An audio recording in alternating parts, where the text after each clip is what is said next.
বীরপ্রতাপ নামক একটা গ্রামেতে বাসুদেব নামের একজন ভদ্রলোক বসবাস করত। যখন দেখত যে শুভ দিনটা কোনো কাজের জন্য একদম পারফেক্ট হবে, তখনই কিন্তু সে কাজে হাত দিত। তার স্ত্রীর নাম ছিল সুলোচনা, আর তার একটা ছোট্ট মেয়ে ছিল যার নাম ছিল প্রিয়া। প্রিয়া উঠোনে খেলা করছিল। আমার ভাইরা আমার উপরে অন্যায় করেছে, আমি কখনো ভাবতেও পারিনি যে আমার সাথে এইরকম হবে। আমি কখনো ভাবতেও পারিনি যে আমার ভাইরা আমার সাথে এইরকম করবে। বাবা যদি আজকে বেঁচে থাকতো তাহলে আমার এরকম খারাপ দিন আসতো না। আরে কি ব্যাপার, তোমার এত মন খারাপ কেন? তুমি তো তোমার ভাইদের সাথে সম্পত্তি নিয়ে কথা বলতে গেছিলে, ওনারা কি বলল গো? আর কি হবে, যা হবার তো তাই হয়ে গেছে। তোমার মেয়ে হচ্ছে আমার জীবনের অভিশাপ। ওই মেয়ের জন্য আমি আর কিচ্ছু পাবো না। আরে তুমি এইভাবে বলছো কেন? মেয়েটা বড় হচ্ছে, ও যদি শুনতে পায় এইসব কথাগুলো ও তো কষ্ট পাবে। তুমি এইভাবে বলো না। ও শুনলে শুনুক, তাতে আমার কোনো যায় আসে না। আমি সত্যি বলছি, মেয়েটা যেই থেকে জন্ম নিয়েছে সেই থেকে আমার জীবনে সমস্ত দুর্ভাগ্য নেমে এসেছে। আমার জীবনটা পুরো অপয়া হয়ে গেছে। আরে কি হয়েছেটা কি? তুমি এত রেগে রয়েছো কেন বলো তো? তুমি তো জানোই আজকে আমাদের ভাইদের মধ্যে সম্পত্তি ভাগাভাগি হয়েছে। ভাইয়ের কাছে গেলাম আমার ভাগের সম্পত্তি নিতে। ভাই ডাইরেক্ট বলে দিল, তোর মেয়ে, তোর সম্পত্তির কিসের দরকার? মেয়ে তো বিয়ের পরে শ্বশুরবাড়িতে চলে যাবে, তারপরে তোরা বুড়ো বুড়ি মরে যাবি, তোর সম্পত্তির কিসের দরকার? আমাকে বলল, তোর যদি ছেলে হতো তাহলে তোকে নিশ্চয় সম্পত্তি দিতাম। তখনই প্রিয়া স্কুল থেকে বাড়ি ফিরল। ও, এই তো কালনাগিনী চলে এসেছো। তোর মা তোর নাম যে কি ভেবে কালনাগিনী রেখেছিল কে জানে। শুধুমাত্র তোর জন্য আমরা প্রতিটা দিন নরকের মধ্যে কাটাচ্ছি, সম্পত্তিও পেলাম না। আরে বাবা, কি হয়েছে? তুমি এইভাবে বলছো কেন? কি হয়েছে আমাকে বলো। হ্যাঁ, তুই তো বাচ্চা, তুই তো কিছুই বুঝবি না। কবে যে তুই আমাদের বাড়ি থেকে বিদায় হবি আর কবে আমরা শান্তি পাবো।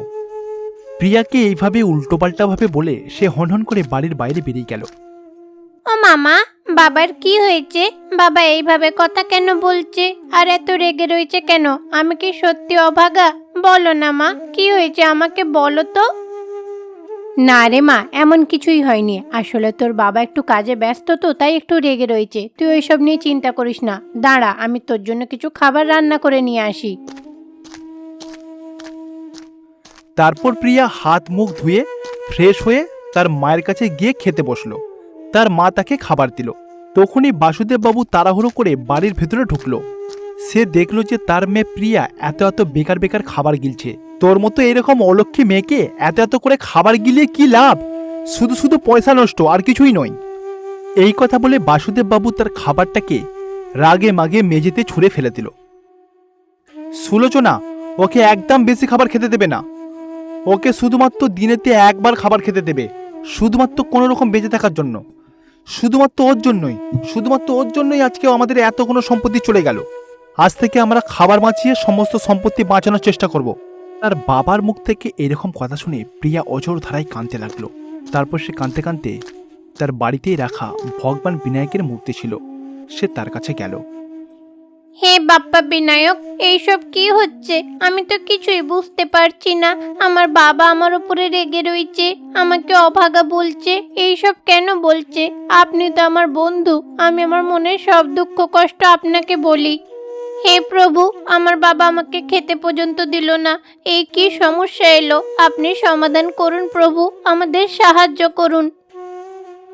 এইভাবে সে ভগবান বিনায়কের কাছে কাঁদতে কাঁদতে প্রার্থনা করল।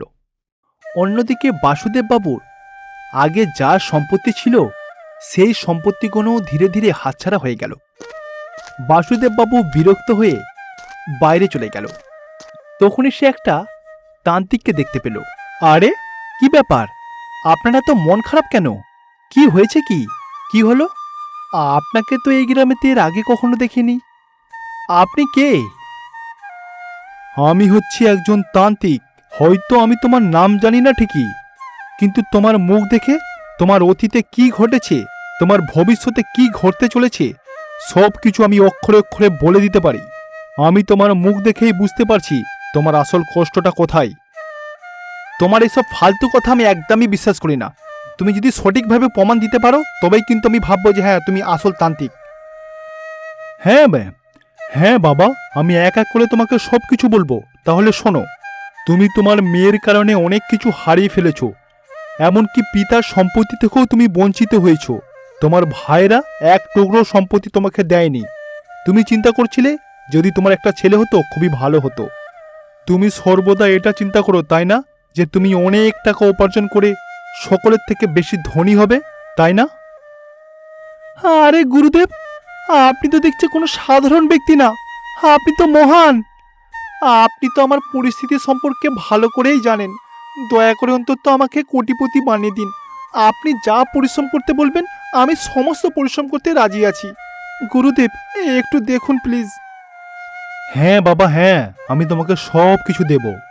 তুমি কোটিপতি হতে চাইছো, সেটাও সম্ভব করে দেব। তুমি অনেক সম্পত্তির মালিক হবে। তোমাকে কোটিপতি বানানোর দায়িত্ব আমার। দেখো বাবা, তার আগে কিন্তু আমার একটা কাজ করতে হবে, বুঝেছো? কি কাজ বাবা, বলুন। দেখুন, আমি আপনার মেয়ের জন্যই কিন্তু আপনার ভাগ্যের উন্নতি দেখতে পাচ্ছি। তোমার মেয়ের জন্যই কিন্তু তোমার জীবনে অনেক উন্নতি হবে। আপনি এসব কি কথা বলছেন? আমার মেয়ে আমার জন্য লাকি, আমার জন্য সৌভাগ্যশালী, সেটা কি করে? তুমি তো শুধুমাত্র ওকে ওপর থেকেই দেখেছো, কিন্তু আমি ওর ভাগ্যের কুণ্ডলী দেখতে পাচ্ছি। ওর কুণ্ডলী তো দেখছি খুবই ভালো, খুবই সৌভাগ্যশালী। দেখো, আমি একটা তন্ত্র শক্তির সাহায্যে পুজো করব। তুমি যদি তোমার মেয়েকে সেই পুজোতে নিয়ে এসে তার বলি দিতে পারো, তোমার ভাগ্যের দরজা খুলে যাবে। হ্যাঁ বাবা, আমি নিশ্চিন্তে এটাই করব। আমার জন্য টাকা উপার্জন করাটা একদমই জরুরি। বাসুদেব বাবু তখন মনে মনে চিন্তা করল যে সে কোটিপতি হওয়ার জন্য সব কিছু করতে রাজি আছে, এমনকি তার মেয়ের বলিও চড়াতে রাজি আছে। মা প্রিয়া, প্রিয়া, কোথায় তুমি? কোথায় আছো? আমার সামনে এসো। আরে কি ব্যাপার, উনি এইভাবে এসে প্রিয়াকে ডাকছে কেন? মেয়েটাকে তো একদম সহ্য করতে পারে না, তাকে ঘেন্না করে। আবার কোনো সমস্যা হলো নাকি ওকে নিয়ে? যাই, গিয়ে দেখি তো একবার। বাসুদেব বাবু যখন এইভাবে ডাকলো, প্রিয়া তার সামনে এসে উপস্থিত হলো। বাবা, তুমি আমায় ডাকছো? কি হয়েছে বাবা? আমি কি আবার কোনো ভুল করলাম? যদি ভুল করে থাকি আমায় ক্ষমা করে দাও বাবা। আমি আর এমন ভুল কোনোদিন করব না। বলো না কি হয়েছে? না রে মা প্রিয়া, তোর কোনো ভুল নেই। তুই কোনো ভুল কাজ করিসনি। তুই একটা খুবই ভালো মেয়ে, সেটা আমি খুব ভালো করেই বুঝতে পেরেছি। বল মা, তুই কি মিষ্টি খাবি? আমি তোর জন্য দেখ শহর থেকে মিষ্টি এনেছি, এই নে। বাসুদেব বাবু প্রিয়াকে মিষ্টির প্যাকেটটা দিল। তার বাবার এরকম কীর্তিকলাপ দেখে প্রিয়া তো খুবই আশ্চর্য হয়ে গেল। তখন সে চিন্তা করতে লাগলো, আরে বাবা আজ খুশি হয়ে আমার জন্য মিষ্টি এনেছে। এই সব কিছু কিন্তু আমার বাপ্পা গণেশের জন্যই হয়েছে। আমি যাই, আমার বন্ধু বাপ্পা গণেশকে ধন্যবাদ জানিয়ে আসি। উনি মনে হচ্ছে সব কিছু সমাধান করেছেন। এইভাবে প্রিয়া ভগবান বিনায়ককে কৃতজ্ঞতা জানিয়ে তাকে ধন্যবাদ জানালো। মা প্রিয়া, আমি কালকে একটা তোর জন্য পুজো রেখেছি, আর আমি চাইছি সেই পুজোটা তোর হাত থেকেই শুরু হোক। আর হ্যাঁ রে মা, ওই পুজোর জন্য কিন্তু নতুন কাপড় কিনতে হবে। তোর তো নতুন কোনো কাপড় নেই। চল মা, তোকে নতুন কাপড় কিনে দেব। আরে এসব কি বলছো? পুজো করবে? কিসের পুজো? তুমি আমাকে বলো তো। আরে সুলোচনা, তোমার ওখানে আসার দরকার নেই। এটা আমার মেয়ের ভালোর জন্যই আমি পুজোটা করছি। আমি আর আমার মেয়ে থাকলেই যথেষ্ট। তোমার আসার দরকার নেই। তুমি বাড়িতে থেকে রান্না বান্না করো, ঠিক আছে? বাসুদেব বাবু তার মেয়ের জামা কাপড় কেনার জন্য একটা শপিং মলেতে গেল। সেখান থেকে তার চয়েস মতো একটা সুন্দর জামা কিনে নিয়ে তাকে কোলে করে নিয়ে যেতে লাগলো। যে করেই হোক, প্রিয়াকে ভুলিয়ে ভালিয়ে ওই তান্ত্রিকের কাছে নিয়ে যেতেই হবে। ওকে একদম জানতে দিলে হবে না। ওখানে কোনো রকমে নিয়ে যাই, তারপর ওই তান্ত্রিক সব কিছু দেখে নেবে। পরের দিন সকালবেলা সেজে গুজে নতুন জামা কাপড় পরিয়ে বাসুদেববাবু তার মেয়ে প্রিয়াকে ওই তান্ত্রিকের কাছে নিয়ে যেতে লাগলো। প্রিয়া প্রথম দেখাতেই ওই তান্ত্রিককে দেখে খুবই ভয় পেয়ে গেল। বাবা, উনি কে বাবা? ওনাকে দেখে আমার খুব ভয় করছে বাবা। চলো না, আমরা এখান থেকে বাড়ি ফিরে যাই। আমি এখানে থাকবো না। তোমার বাবা তোমাকে এখানে এনেছে বলি দেওয়ার জন্য। তোমার বলি দিতে পারলেই কিন্তু তোমার বাবা কোটিপতি হবে, বুঝেছো? আমি তন্ত্রপাঠ শুরু করে দিচ্ছি, তারপর তোমার বলি দেওয়া হবে। ওই তান্ত্রিক যখন প্রিয়াকে এই কথা বলল, প্রিয়া তো সম্পূর্ণরূপে অবাক হয়ে গেল। তার বাবা যে এত জঘন্য সে বিশ্বাস করতে পারছে না। না না বাবা, তুমি আমার সাথে এমন কিছু করো না বাবা, আমাকে দয়া করে ছেড়ে দাও, তোমরা আমাকে মেরো না বাবা। তোর জন্য আমি সম্পত্তি হারিয়েছি, যেটুকু রয়েছে সেটুকুই চলে যাবে, আর আমি কোনো সুযোগ নষ্ট করব না। তারপর প্রিয়া সুযোগ বুঝেই ওখান থেকে দৌড় দিল। হে বাপ্পা বিনায়ক, আপনি দয়া করে আমাকে বাঁচান, আমাকে সাহায্য করুন। আমার বাবা আর ওই তান্ত্রিক মিলে আমাকে বলি দিতে চায়, আমাকে মেরে ফেলবে, আমাকে বাঁচান। এইভাবে প্রিয়া বাপ্পার কাছে প্রার্থনা করতে লাগলো। তখনই বিনায়ক ওখানে প্রকট হলো। তোমাদের এত বড় দুঃসাহস, তোমরা আমার ভক্তের বলি দিতে চাইছো, যে সম্পূর্ণ একজন বাচ্চা, নির্দোষ, নিষ্পাপের মতো, তার কোনো পাপ নেই, আর তাকে মেরে তোমরা পাপের গঙ্গাতে ডুবতে চাইছো? তুমি পিতা নাকি তুমি পশু? তোমরা যেমন চিন্তা করছো যে তোমাদের মেয়ে হচ্ছে অপয়া, এই পৃথিবীতে তার কোনো বাঁচার অধিকার নেই, সেই রকমই এই তান্ত্রিকের কথা শুনে তোমার মতো এরকম বোকার লোকরা বিশ্বাস করে নিয়েছো। এইসব তান্ত্রিকেরও কোনো পৃথিবীতে বাঁচার কোনো অধিকার নেই। তারপর বিনায়ক তাদের দুজনকে পুড়িয়ে ছাই করে দেবে। তারপর বিনায়ক প্রিয়াকে তার মায়ের কাছে নিয়ে যাবে আর তাকে সঁপে দেবে। চিন্তা করো না, তোমার স্বামী বাসুদেব বাবুকে আমি মেরে ফেলেছি, তোমরা কোনো রকম চিন্তা করবে না, আমি সর্বদা তোমাদের সাথে রয়েছি। আজ থেকে তোমরা দুজন আমার সন্তান, তোমাদের দুজনকে আমি স্পেশাল কেয়ার করব। তার সাথে আমি প্রিয়ারও খুব ভালো করে দেখাশোনা করব। তোমার স্বামীর মতো দুষ্ট লোকের পৃথিবীতে বেঁচে থাকার কোনো অধিকার নেই। কৈলাসে শিব পার্বতীর একান্ত মন্দির ছিল, যেখানে তারা দুজন স্বামী স্ত্রী একান্তভাবে সময় কাটাচ্ছিল। হঠাৎ করে তাদের চারিদিকে একটা অদ্ভুত রোশনি ছড়িয়ে গেল, যেটা খুবই চকচক করছিল। শিব ঠাকুর এটা দেখে খুবই অবাক হলো। দেবী পার্বতী, হঠাৎ করে আমাদের চারপাশে এই রোশনি কোথা থেকে এলো বলো তো? কিছুই তো বুঝতে পারছি না। মহাদেব, সত্যি কি আপনি এই আলোক রশ্মিটাকে চিনতে পারছেন না? না পার্বতী, সেরকম কিছু না, কিন্তু এই রশ্মিটাকে দেখে কোথাও যেন আমার একটা খটকা লাগছে। মহাদেব, আপনি একবার ভূলোকের দিকে উঁকি মেরে দেখুন না। পার্বতীর কথা শুনে শিব ঠাকুর পৃথিবীর দিকে তাকিয়ে দেখল। পৃথিবীর প্রত্যেক বাড়িতে প্রদীপের আলোতে আলোকিত হয়েছিল। পৃথিবীতে যত প্রদীপ জ্বলছিল ওটা তারই ছায়া ছিল। গোটা ভূলোকে প্রদীপ জ্বলছে আর তার ছায়া কৈলাসে এসে পড়ছে। এর পিছনে নিশ্চয়ই কোনো রহস্য রয়েছে। আপনি কি সত্যি ভুল করে এটা আমাকে জিজ্ঞাসা করছেন? না না পার্বতী, আমি কিছুই ভুলিনি। কিন্তু পার্বতী, আজকে আমার ইচ্ছা করছে তোমার মুখ থেকে আমি সব কিছু বিস্তারিতভাবে শুনবো। পার্বতী, তুমি আমাকে দীপাবলির ব্যাপারেতে পুরো ঘটনা বিস্তারিতভাবে বলো। এটা শুনে মাতা পার্বতীও তার ইচ্ছা পুরো করতে চাইল। মহাদেব, আজকে তো ভূলোকে দীপাবলির উৎসব পালন করা হচ্ছে। ভূলোকের প্রত্যেক ঘরবাড়ি ফুল এবং আলোতে সেজেছে, কারণ সেই বাড়ির অন্ধকারকে দূর করার জন্য। পাপকে নিঃস্ব করে পুণ্যের আবির্ভাব হয়, সেই কারণে দীপাবলি পালন করা হয়। পৃথিবীর সমস্ত পাপ কাজগুলোকে পুণ্যতে পরিণত করার আমাদেরও তো একটা গল্প আছে, তাই না পার্বতী? জি মহাদেব, এই পর্বের শুরুর দিন থেকে শুরু করে এই পর্বের শেষ হবার সাথে সাথে আমাদেরও তো গল্প শেষ হয়ে যায়। আমার থেকে যে ভুলটা হয়েছিল সেই ভুলের আফসোস তো আমার এখনো হয়। মাতা পার্বতী এটা বলতে বলতে মাথা নিচু করে সে কাঁদতে শুরু করে দিল। ভগবান শিব ঠাকুর এটা দেখে, পার্বতী, তুমি সেই দিন দেবতাদের বাঁচানোর জন্য কালীর রূপ ধারণ যদি না করতে তাহলে কি হতো বলো তো? তখন কিন্তু রক্তবীজের সমাপ্তি হওয়া অসম্ভব ছিল। তোমার কি মনে আছে, তুমি অত্যাধিক রেগে গিয়ে এগিয়ে যাচ্ছিলে ধীরে ধীরে? তখন তোমার রাস্তাতে মৃতদেহ হয়ে পড়ে থাকা ছাড়া আমার কাছে আর কোনো উপায় ছিল না। কিন্তু তুমিই বলো, আমাদের দুজনের উদ্দেশ্য তো একই ছিল, মানব জাতির রক্ষা করা, তাই না? জি মহাদেব, সেই সময় তো আরেকটা গল্পের জন্ম নিয়েছিল। ফিরতি যুগে হিরণের সাথে সংঘর্ষ করেছিল ব্রহ্মদেব এবং ভূদেবী অসুর। সন্ধ্যাকালে নরকাসুরের জন্ম দিয়েছিল সুর। সন্ধ্যাকালের জন্ম হওয়ার জন্য সে রাক্ষসে পরিণত হয়েছিল।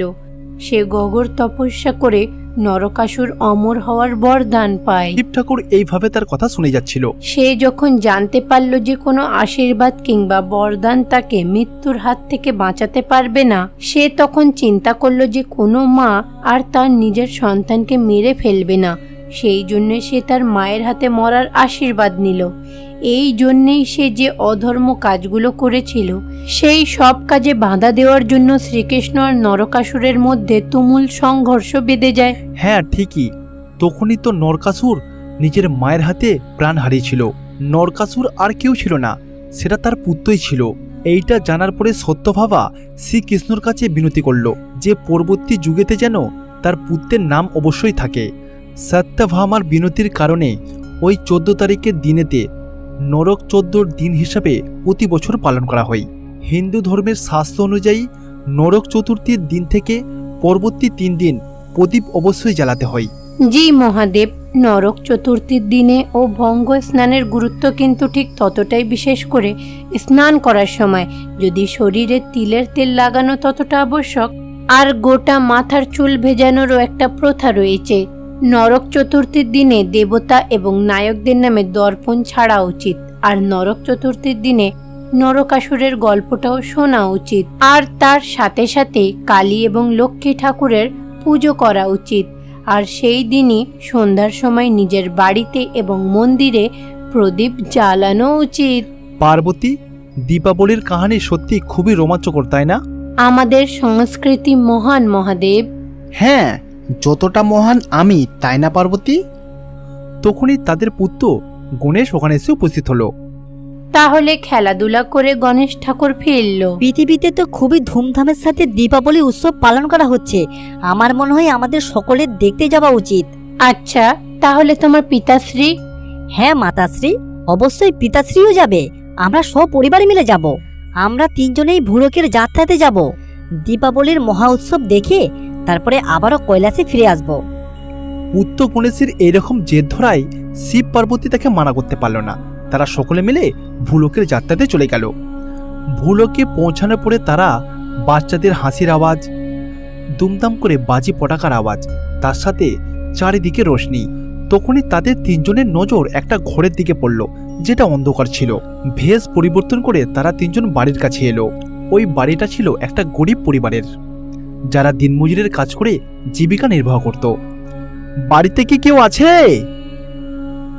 শিব ঠাকুরের এরকম আওয়াজ শুনে ভেতর থেকে কিশোর বাইরে বেরোলো। বলুন, কি চাই আপনার? আমরা পাশের গ্রাম থেকে এসেছি।